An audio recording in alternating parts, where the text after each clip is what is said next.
And yesterday we looked at, after 6 weeks of the NFL season, I took 6 teams in the National Football League and I said, are they a playoff team or are they not a playoff team? No, well, if they do this, they could be, or if this happens, they won't be. No, you had to stake your claim to whether or not these teams were going to make the playoffs. And of course, one of the 6 teams that we did was the Arizona Cardinals. And I said yesterday that no, I do not think this team is going to make the playoffs in 2024. They have too many things that they would need to show me have changed. And I don't know if they have enough time or the personnel to be able to do so. So no.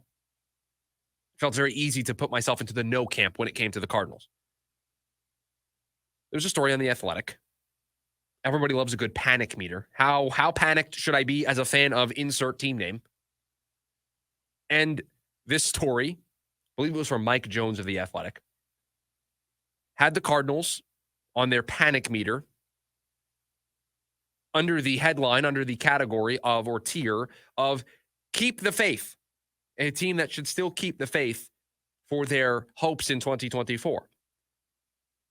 Now, that is a very positive way to spin it. That you could have made that case. I was unable to make that case yesterday here on the show in the context of the game, but you could make that case.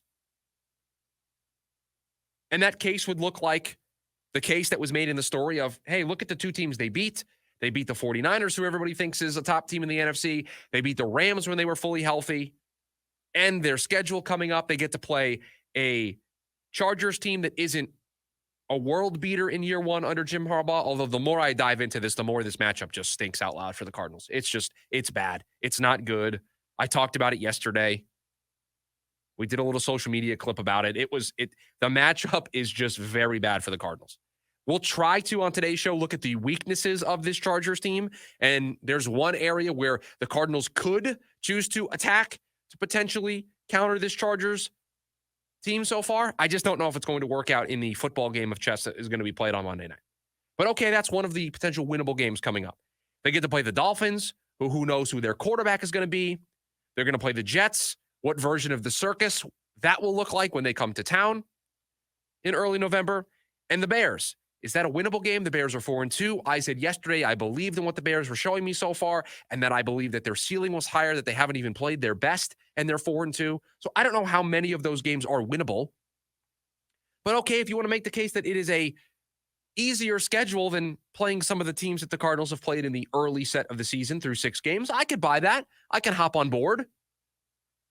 Where you kind of lose me with this story is the teams that the Cardinals paired themselves up with, or at least the story paired them up with. Again, keep the faith, meaning you should still believe in your team's ability to ride out whatever storm is hitting them right now, and they'll turn things around and they'll be in the mix.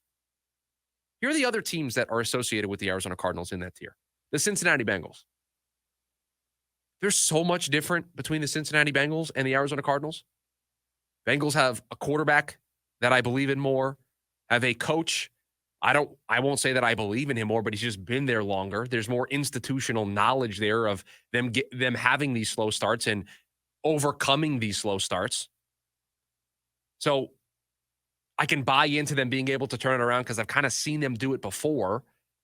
Joe Burrow statistically is awful the first month of the season, always.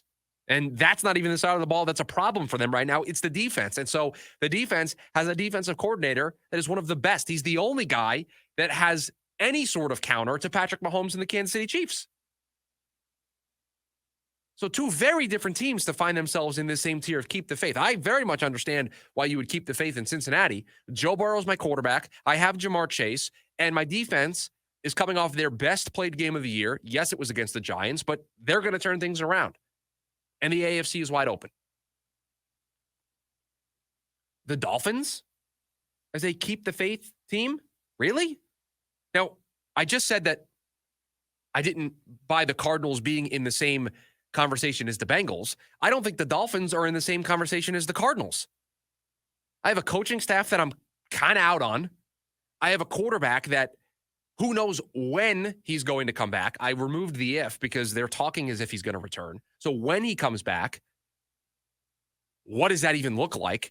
Is the season too far gone at that point for them to be able to recover? Can Mike McDaniel keep that room together long enough for it to matter? Whereas with the Cardinals, we've got the quarterback. He's playing. They've got their skill position players. I don't have to worry about the coach needing to keep things together. This is a team that is still building under a new regime. So it's going to take some time. Mike McDaniel's been there for a couple of years now. This was supposed to be the year it all came together. They paid to it in the offseason. This was the year they were supposed to, ascend. They were supposed to take a further step than they did last year, making the playoffs and going to play Kansas City in the negative 6-degree weather. They were supposed to go beyond that. They were supposed to win the AFC East. They were supposed to potentially play for an AFC championship game. Their offense was potent. Cardinals and Dolphins aren't on the same wavelength right now. Totally different places those regimes find themselves in. Now, these next two teams, okay, I could buy this. The Colts and the Broncos. Yeah, the Colts are kind of doing it with smoke and mirrors right now. They don't have Anthony Richardson, although one could make the case that Joe Flacco is moving the offense better than Anthony Richardson. But what really is this team? Are they kind of at their ceiling right now as an organization? The Broncos, rookie quarterback, their defense is great, but it's a slow start. But they have a good coach that you believe in. Those three teams, the Cardinals, the Colts, and Broncos, while having different versions of issues so far at the start of the season, I would lump those teams together as, yeah, you could make the case for those teams to keep the faith and make the playoffs because they're kind of up and down. They're roller coaster rides every Sunday. You don't know what version of the team you're going to get. But when all three of those teams are playing their best, they are tough to beat. The Colts, when everything is going, they're tough to beat offensively. A lot of talent. The Broncos, when that defense is on and Bo Nix is operating the offense the way Sean Payton wants them to, they've got talent. They can be a problem. It's just there are games where Bo Nix can't throw a forward pass or the defense isn't as sharp or whatever the case may be, and they don't play well. The Colts playing Joe Flacco or Anthony Richardson turns the ball over a lot, or they're just not playing their A game offensively and their defense isn't talented enough to overcome all of that. So yeah, those three teams I think are all together. They're all kind of teams that I look at and go, yeah, I could see the path. Probably not, but I could see the path. And the Seahawks were another team on this list. And with the Colts and the Broncos and the Cardinals, I think the reason why I feel comfortable grouping them together is I think preseason, there were probably very similar expectations for this group. Like everybody thought the Colts could make some noise in the AFC because a healthy season of Anthony Richardson, that offense would have a dynamic to it that we saw glimpses of last year. And the AFC is going to be tough, but a couple breaks go their way. Some injuries happen to some other teams. They win some important head-to-head matchups. Yeah, we could see it. The Broncos, depending on the rookie season that Bo Nix has, they don't ask him to do too much. Their quarterback play can't really get any worse than it was the last couple of years there. Their defense, we know what that's all about. Yeah, they could make some noise. The Cardinals, I think a lot of people thought after 4 wins last year, this team could make a jump. Another year for Kyler under this system. You had Marvin Harrison Jr., the offseason investments. There are a lot of people in this town, in this market, and even outside that said the Cardinals could win 8-9 games and, again, be in the mix in the NFC. So those three teams being together makes sense to me. The Bengals, people pick them to win the division. Dolphins, people pick them to win the division. And they're in this mess for a variety of different reasons.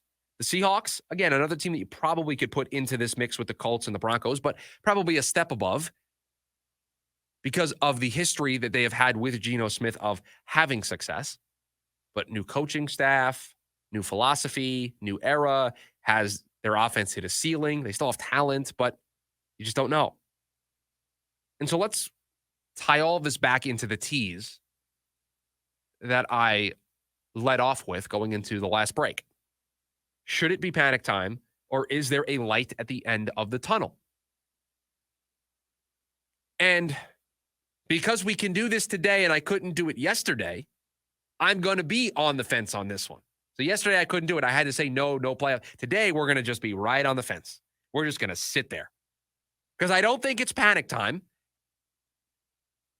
They have a chance to win the game on Monday. It is a winnable game. They're not going up against the undefeated Dolphins team. They're not going up against the 86 Bears defensively. They have a chance to win these games. And I think the other end of the coin being, is there light at the end of the tunnel, meaning this team's going to all of a sudden go on a run and they're going to completely surprise us and we're going to feel totally different about this team. And we're probably somewhere in the middle. We're not going to panic, but it's going to be a bumpy ride over the next couple of weeks. And depending on how they play, depending on how these quote unquote winnable games go against the Chargers, Dolphins, Bears, Jets, that's going to determine whether or not it needs to be full-blown panic time. They lose the next couple games. We're talking about a 2-6 team. Oh, yeah, panic. Sound. I don't even have a siren yet. We're working on getting me some sound effects in here. Alarms just going off. That's what it would be at 2-6. Right now, nah. You know how there are, I think, two kinds of people in this world, Producer Corey. I think there are types of people who have the alarm that has to be the loudest noise possible. And that's me. It has to absolutely wake me out of a deep sleep for me to be able to be awoken and get ready for the day. And then there are people like my fiance who it is just like nature sounds and it's birds chirping and it's a slow build towards being able to be awoken. Right now, I think the alarm that we're sounding for the car, it's that slow build. It's those nature sounds. It's not full alarm yet. It's 7:30. You've missed the first 4 alarms, and now we're not there yet.